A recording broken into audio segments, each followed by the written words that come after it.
Très bien, alors, je vous rappelle rapidement donc, ce qu'on avait vu la dernière fois. Le texte de Yona est le texte qui est utilisé, donc c'est un des livres du canon biblique des 24 livres de la Torah.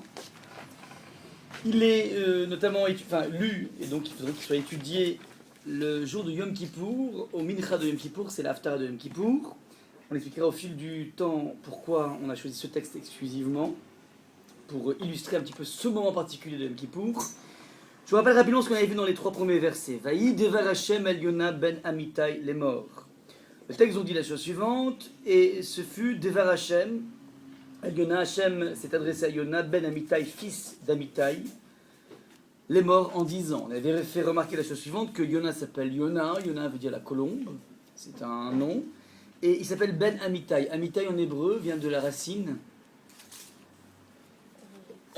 Emet, qui veut dire la vérité. C'est l'enfant, a priori, de la vérité. Alors il y a 2 sources à cela, soit parce que son père est venu rechercher la vérité, soit parce que ce serait l'enfant qui aurait été ressuscité par Eliyahu. Donc ça, c'est les 2 sources. Et Hachem lui parle. Donc, Vaï devar Hachem al Yona ben Amitai, les morts, c'est pas en disant, mais c'est pour transmettre. Quand tu dis Vaï devar Hachem al Moshe, les morts, ça veut dire Hachem a dit à Moshe, les morts, pour qu'il transmette. Donc il est censé parler. Koum ler el Nivé, dit Hachem, Koum, lève-toi. Va vers la ville de Ninvé, Aïr Agdola Ukra Alea, qui altara atam lefanai. Donc, va vers la grande ville de Ninvé et va prophétiser, qui altara atam lefanai, car leur iniquité, leur méchanceté est arrivée jusqu'à moi, lefanai. Alors, on avait expliqué la dernière fois qu'il s'agit d'une prophétie tout à fait originale, dans la mesure où, pour la première fois, on a un scénario qui est le suivant. Un prophète juif est appelé par Hachem pour venir prophétiser pour une nation non juive. Ninvé est une ville de non-juifs. Et pour la première fois, alors le schéma classique des prophètes, c'est on demande à un prophète de venir interférer auprès des non-juifs, des juifs, pardon, pour leur dire faites gaffe, si vous continuez à faire des imbécilités, alors Hachem va abattre son courroux sur vous.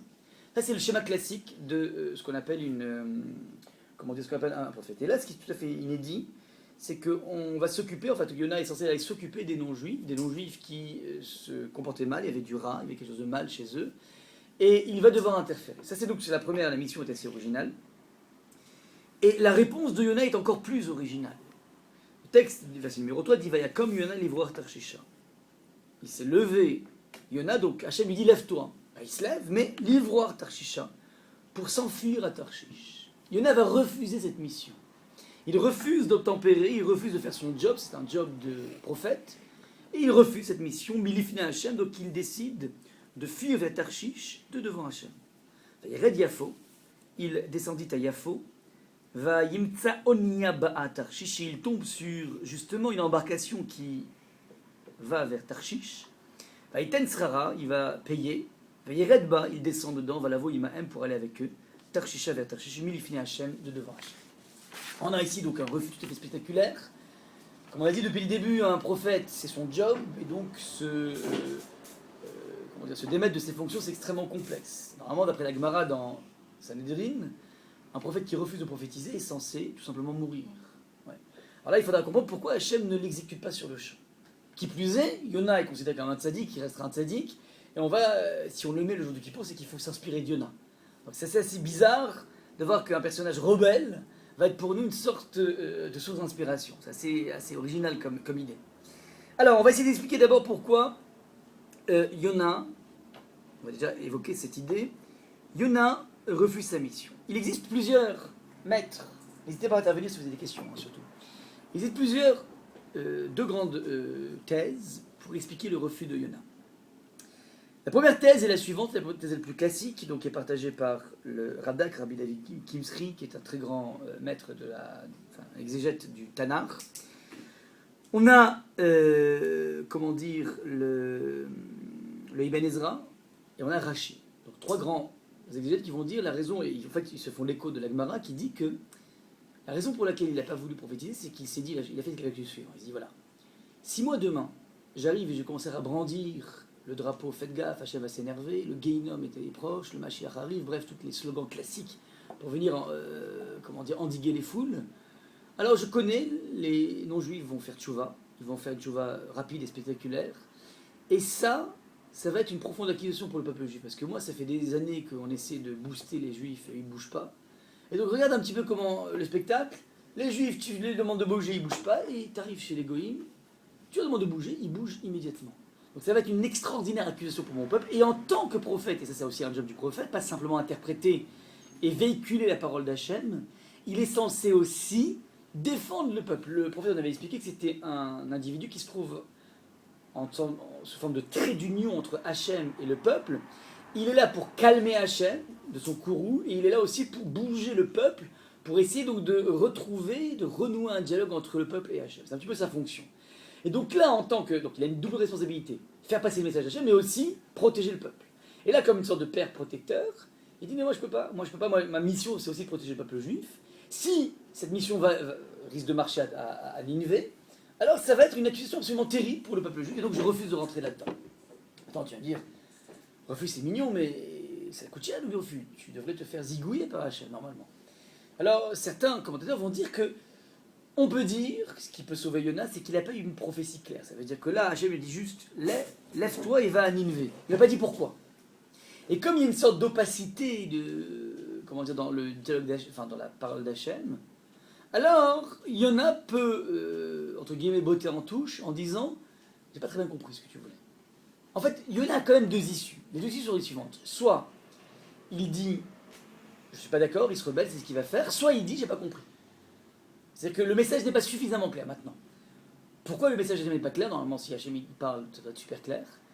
Alors, les commentateurs disent que il n'est pas clair parce que Yona n'est pas prêt à écouter. Ça veut dire, en fait, le message est clair, mais... Le message est clair, mais... Excusez-moi 2 secondes.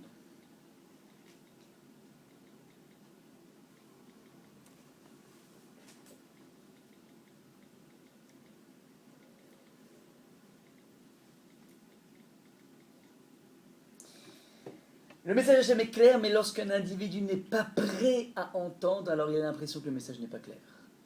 Ce qui se passe ici chez Yona nous ressemble énormément. Lorsque tu as une lucidité sur ta vie, tu peux te rendre compte à quel point Akash Baruch Hu te fait des clins d'œil.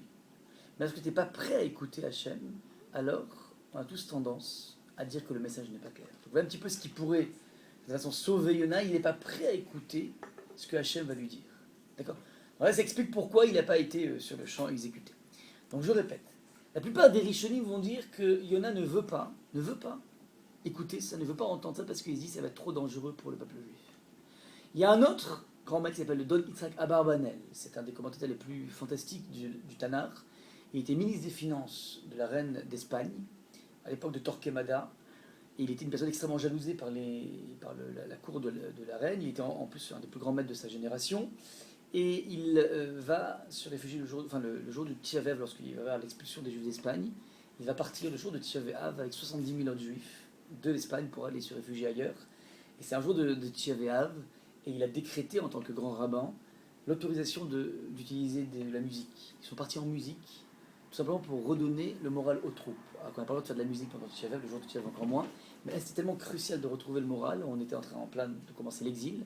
Alors il a décrété dans la ville de Barcelone, de Madrid, je ne sais plus si c'était Barcelone ou Madrid, il a décrété l'autorisation de faire des kélichia, donc il y avait des tambourins, des violons, ainsi de suite, qui étaient en train de jouer pour accompagner toute ce cortège de 70 000 personnes.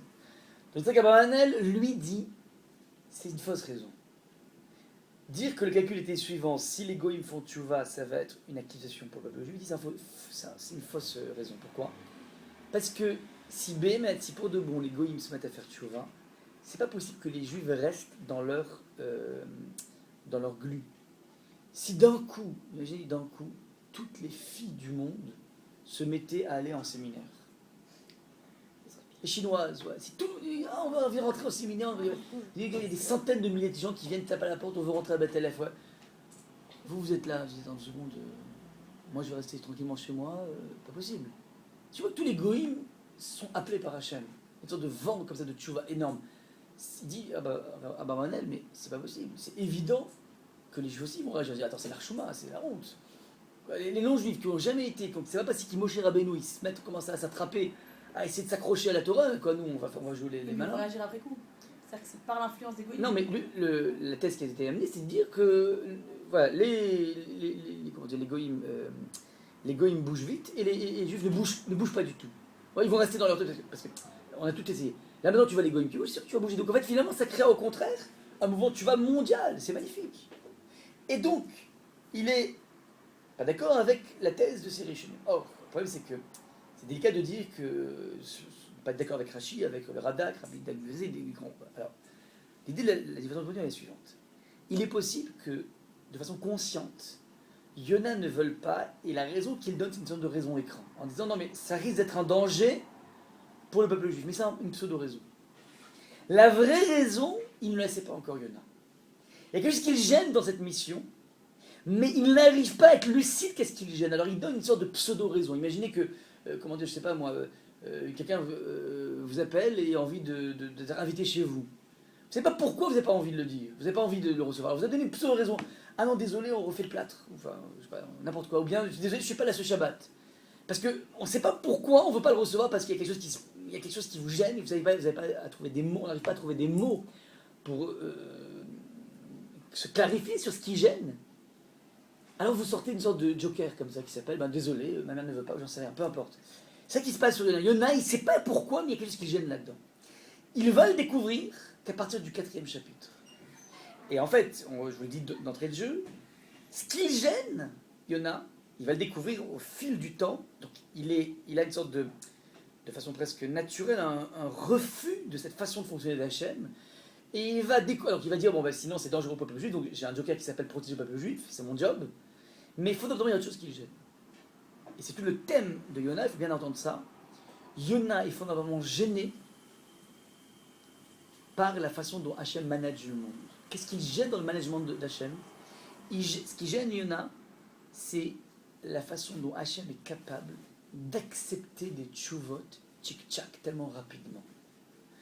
Lorsqu'on a en face de crapules des gens qui ont passé leur temps dans l'iniquité, dans la méchanceté, puis d'un coup la personne, comme ça, comme deux coups de cuillère à peau, il se met à faire tchouva, ça y est, non, c'est pas normal. C'est pas normal que tu acceptes le retour des crapules.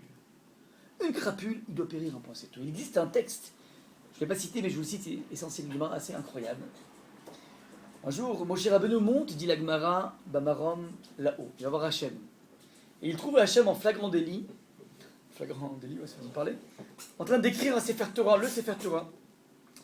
Il est arrivé au Passouk, je crois que c'est le chapitre 34 du livre de Shemot, verset numéro 8, je crois. Alors, dit le texte, vous savez, c'est le fameux texte qu'on va dire 26 fois pendant Kippour. Vayavor Hachem alpana vaikra, Hachem, kel rachum vechon. On dit 26 fois pendant Kippour. Ce qu'on appelle les 13 articles les 13 Midat HaRachamim, les 13 attributs de miséricorde d'Akadosh Baruch Hu. Alors, voilà que Akadosh, il arrive, et puis Hachem est en train d'écrire un des attributs qui s'appelle Erech Apaim. Erech Apaim, ça veut dire longanime. Entendu, Hachem, il met du temps à s'énerver. C'est-à-dire que on titille, et puis il est calme, il reste zen. Alors, arrive Moshe, il dit, t'es longanime, ça tu mets du temps à t'énerver, c'est-à-dire les gens font des bêtises et tu mets du temps à t'énerver. Demande à Moshe, mais c'est pour les tzadikim. C'est-à-dire qu'en fait, quand un tzadik fait des bêtises, tu fermes les yeux, mais tu attends avant de t'énerver. Je lui dis non, c'est aussi pour les réchaïm. Moshe. Je dis que ça ressemble beaucoup, cette problématique. Alors, Hachem lui dit non, c'est aussi pour les tzadikim, pour les réchaïm, même les crapules, ils continuent à fauter, je fais rien. Alors, Moshe dit, attends, mais les crapules, il y a Avdou, qui crèvent les crapules. Les crapules, c'est crevé, ouais. Il dit Hachem, ah ouais, comme ça tu penses. Tu vas voir que toi-même, tu vas voir ce que tu vas voir. Quelque temps après, Moshe arrive pour essayer de gérer le dossier des explorateurs, donc c'était un gros problème. Le peuple juif entier s'est mis à pleurer en disant non, on n'a pas envie de rentrer en Israël. Bref, ça perturbe totalement toute la marche de l'histoire juive. Alors, il va essayer d'interférer. Il demande à Akadosh Baruch Hu un laps de temps, ça veut dire ne les tue pas tout de suite, mais du temps, ce qui va passer finalement. Alors, Hachem lui dit, mais écoute, je comprends que tu vas interférer pour eux, tu joues le rôle d'avocat, mais désolé mon ami, toi-même tu m'as dit que c'était le fait de l'onganisme, c'était que pour les tzadikim, donc tu vois bien, c'est des crapules, hein, les peuples juifs passent son temps à fauter, donc je peux pas moi, ça veut dire, d'après toi, dit Hachem, je dois exécuter tout de suite la sanction. Alors Moshe dit, mais tu m'avais dit qu'au contraire, quand tu écrivais, tu m'avais dit que c'était... Moganim, c'était aussi pour les crapules. Alors Hachem lui dit, ah bon? Ah, tu penses que c'est... Mais toi, tu m'avais dit que c'était que pour les... C'est que pour les tzadikim, pas pour les crapules. Donc je répète. Moshe surprend Hachem en train d'écrire les raphaïm, il dit c'est quoi? C'est pour les justes ou bien pour les vilains? Il dit c'est aussi pour les vilains. Ah, les vilains, ils devraient mourir. Ah ouais, ils devraient mourir? Ok, on verra. Quelque temps après, il arrive Moshe. Il dit alors, on peut exaucer les vilains? Je dis mais non, tu m'as dit que c'est que pour les tzadikim. Il dit, toi tu m'as dit, Moshe dit mais toi tu m'as dit que c'est pour les tzadikim. J'ai entendu mais moi je suis rien moi. Et c'est toi, le théorème c'est toi qui l'écris, c'est pas moi l'axiome, c'est toi. Il dit mais non, mais une sorte de sourds complètement incroyable. Alors le Maharal explique un truc incroyable, il dit la chose suivante. Que je a placé l'homme en tant que shoutaf, en tant qu'associé à la création du monde. Et le texte nous dit, dans le Gemara, il veut nous faire dire la chose suivante. L'acception que tu te fais d'Hachem, ça veut dire ce que Moshe pense d'Hachem, c'est exactement comme ça qu'Hachem va agir. Si Moshe pense qu'Hachem met du temps à s'énerver que pour les tzadikim, Hachem, d'une certaine façon, accepte la pensée humaine de l'acception de Moshe, qui est que finalement Hachem, il ne fait que pour les tzadikim.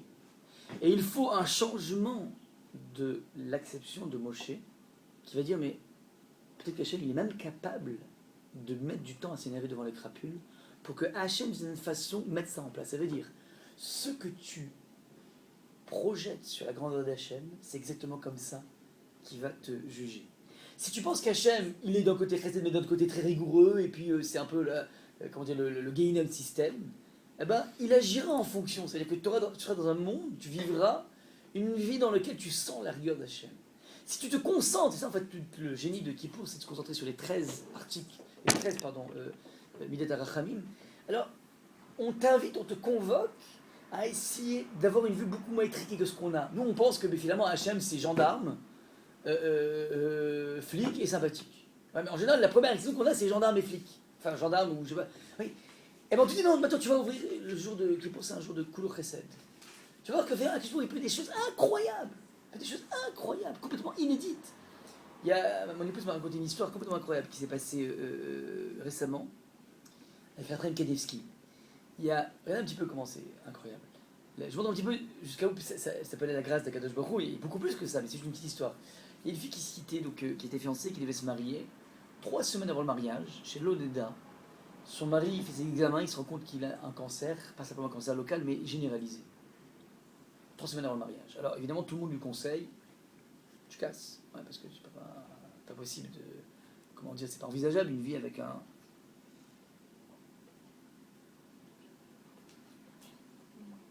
Pas possible d'envisager une vie avec un individu qui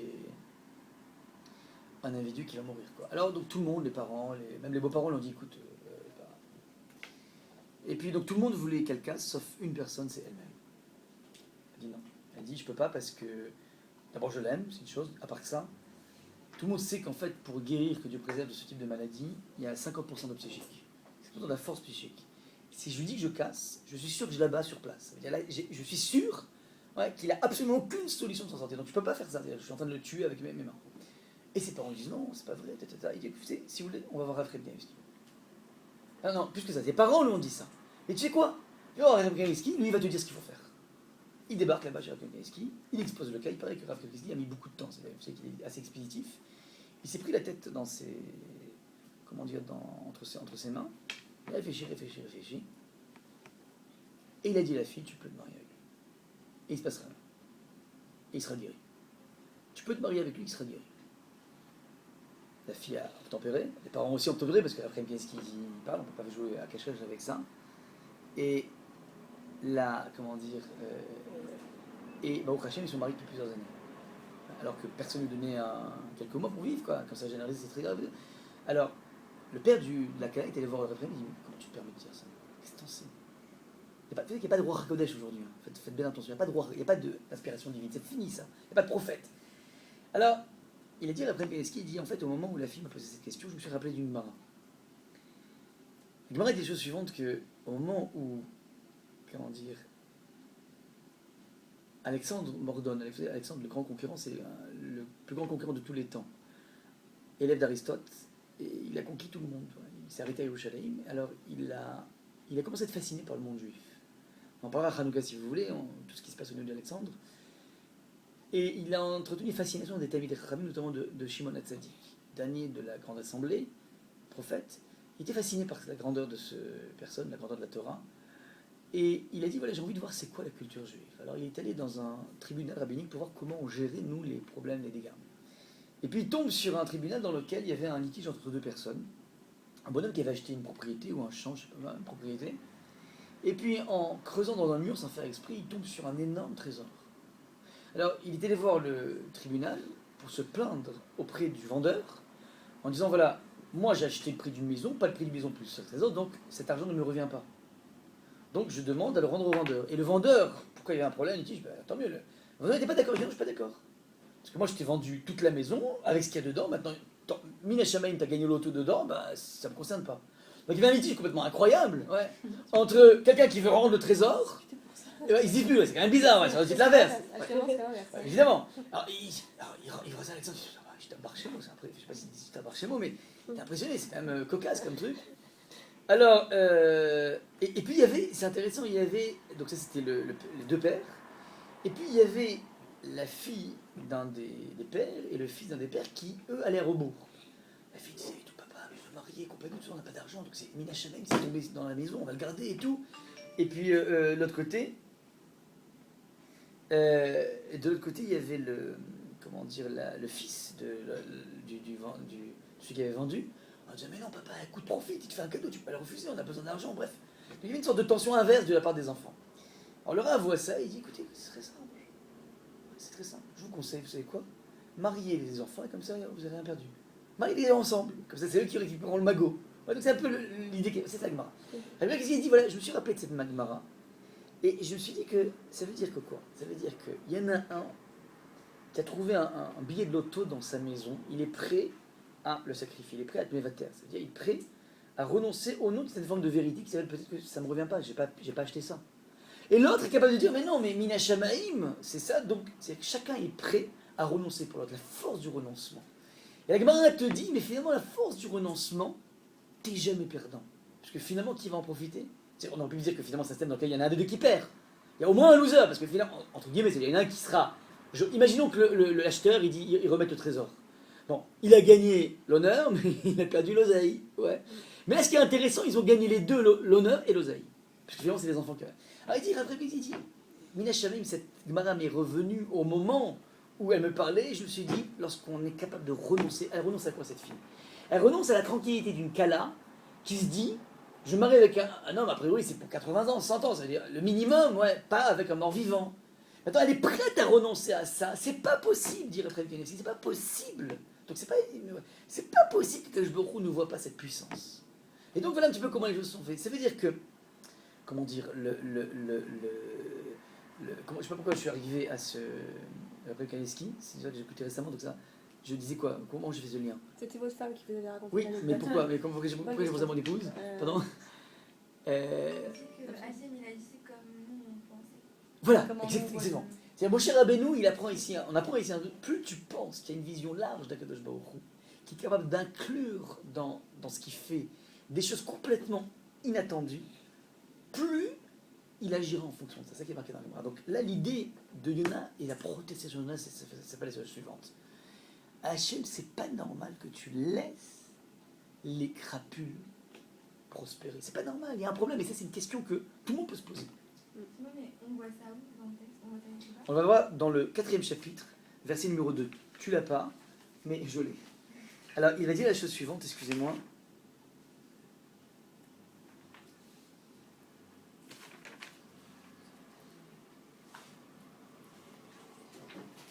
Est-ce que j'ai tout le texte ici? Pardon?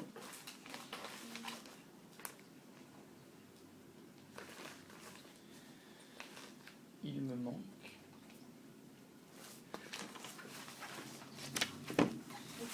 Ah voilà, j'ai le texte.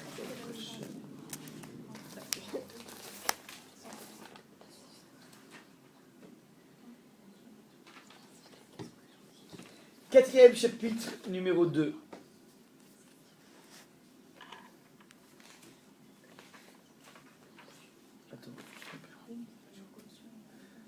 Verset numéro 2. Vaïpalel Hachem Vayomar. Il est dans le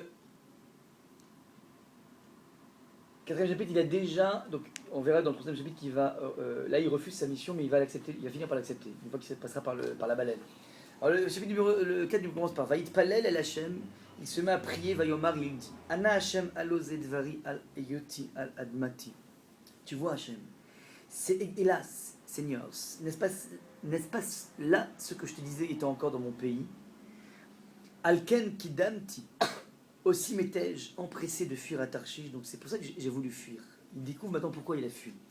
Qui a dati, car je sais, qui ata el chanoun verachum, car je sais que tu es un Dieu miséricorde, erech hapaim, qui est longanime, vera chesed, et qui est démultiplie de chesed, venicham alara, et qui est capable de revenir sur ce que tu devais faire.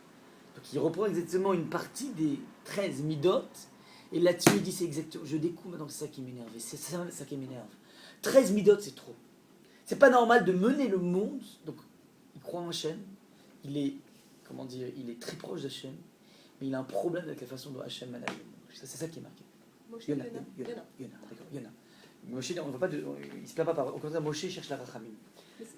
C'est Yona qui se plaint du trop de recette de Hachem, alors que lui-même il veut pas prophétiser, alors que s'il prophétise pas, il va mourir, etc. Il prophétise pas pour protéger le peuple juif. Parce que c'est pas normal, je n'accepte pas des tchouvotes comme ça trop rapide, c'est trop facile. C'est pas normal qu'Hachem accepte des tchouvotes comme ça. Ces tchouvotes comme ça d'ambiance, je supporte pas. C'est pas vrai, c'est pas authentique, ça manque de vérité. Ouais.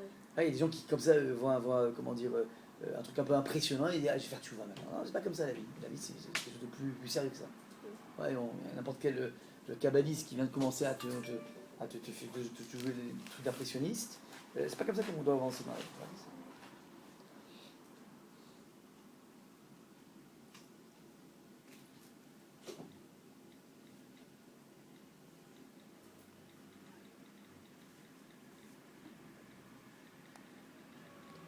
Excusez-moi.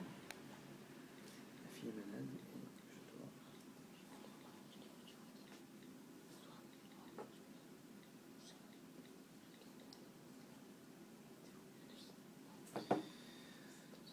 Ok.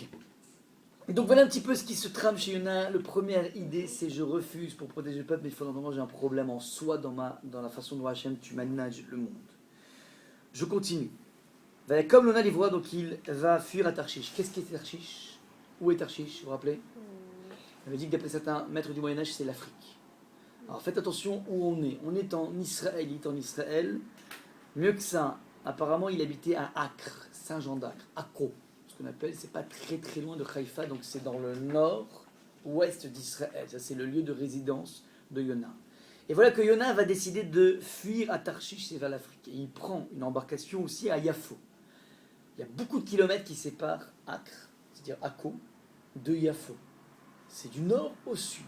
Le commentateur demande, mais pourquoi il était allé prendre une embarcation si loin, alors qu'il aurait pu avoir Haïfa ou d'autres ports plus proches? Deux réponses à cela. Soit on va dire. Réponse technique que Yona était déjà dans le sud parce qu'il était en pèlerinage à Yerushalayim. C'était l'époque de Simcha Bat HaShoeva, l'époque de Sukkot. Première réponse qu'on avait donnée. Et donc ce qui explique, vu dans le sud, le port le plus proche c'est Yafo, c'est à côté de Tel Aviv, juste à côté de Tel Aviv. Deuxième réponse, plus complexe, de dire qu'il a besoin de marquer son opposition à Hachem. Il aurait pu être indifférent en disant j'ai pas compris. Il marque son opposition et pour marquer son opposition, il a besoin de montrer qu'il va exactement aux antipodes de l'endroit où on lui demandait d'aller. L'endroit, c'est Ninive. Ninive, c'est le nord-est. Et il va chercher le sud-ouest. Il montre à Hachem de...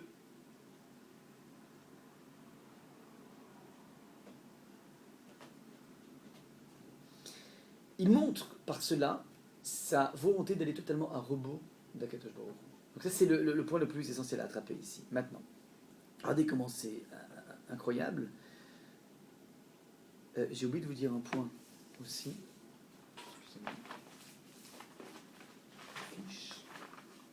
Oui. Cette rébellion du prophète est vue de façon tout à fait beaucoup plus positive que ce que vous croyez. Je m'explique.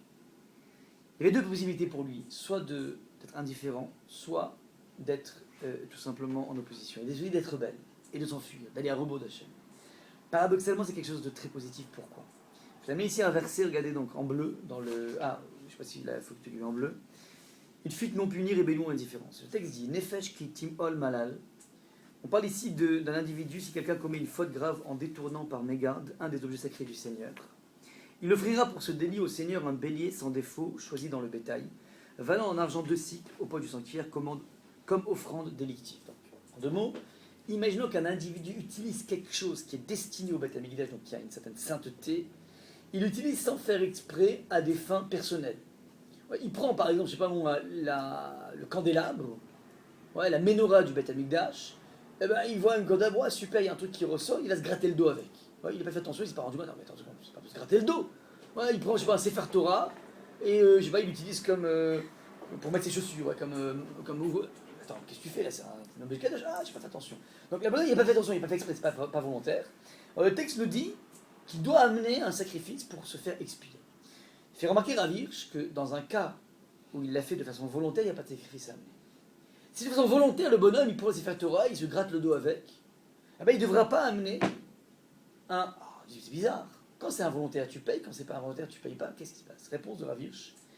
Il dit que celui qui prend quelque chose de sacré de façon volontaire va essayer de le rabaisser.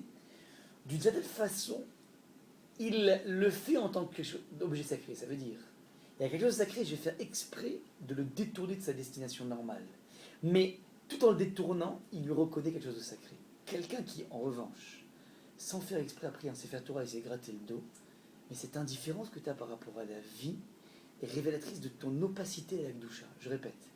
Quelqu'un qui est rebelle à l'Akdoucha, quelque part, il reconnaît l'Akdoucha, il a envie d'être rebelle. Mais quelqu'un qui est insensible, alors c'est infiniment plus grave, dit Rav Hirsch. On raconte comme ça que Rav Moshe Taïtelbaum, c'était un grand maître de la Torah, il faisait partie du monde des mitnagdim, c'est-à-dire des gens qui n'ont pas accepté le mouvement chassid. Il y a 2 écoles, je l'appelle l'école du Gaon de Vilna, l'école du Baal Shem Tov. Et il faisait partie donc de ceux qui refusaient les façons de faire du monde chassid. Un jour, donc, on lui a amené un ouvrage qui a été écrit par un maître de la chassidoute. Il a pris l'ouvrage, il a commencé à le feuilleter, puis après il l'a jeté par terre. Un ouvrage de Kadosh.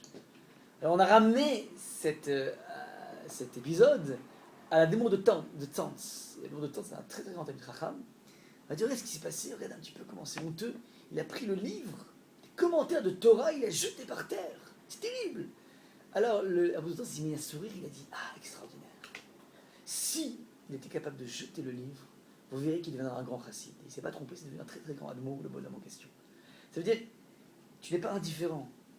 Tu montres ton désapprobation, ça veut dire que tu reconnais quelque chose à la chose et tu n'es pas d'accord avec. Il y a quelque chose de plus intéressant. Il faut, par le biais de l'étude de texte, apprendre à se poser des questions, et des questions qui sont nos questions et pas des questions d'ambiance. Il faut goûter à soi-même toujours dans la vie.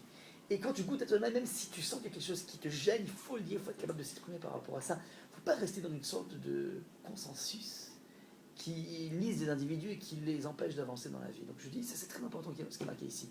Yona est un modèle dans sa faculté de dire, voilà, je ne comprends pas quelque chose d'Hachem et je ne vais pas me laisser berner et répondre par des questions, par des réponses toutes faites. Ouais, ça ne fonctionne pas. J'ai une difficulté existentielle, j'ai un problème existentiel, je veux me poser des questions. À partir de là, je veux pas me laisser faire. Ouais, donc je veux avoir une véritable réponse.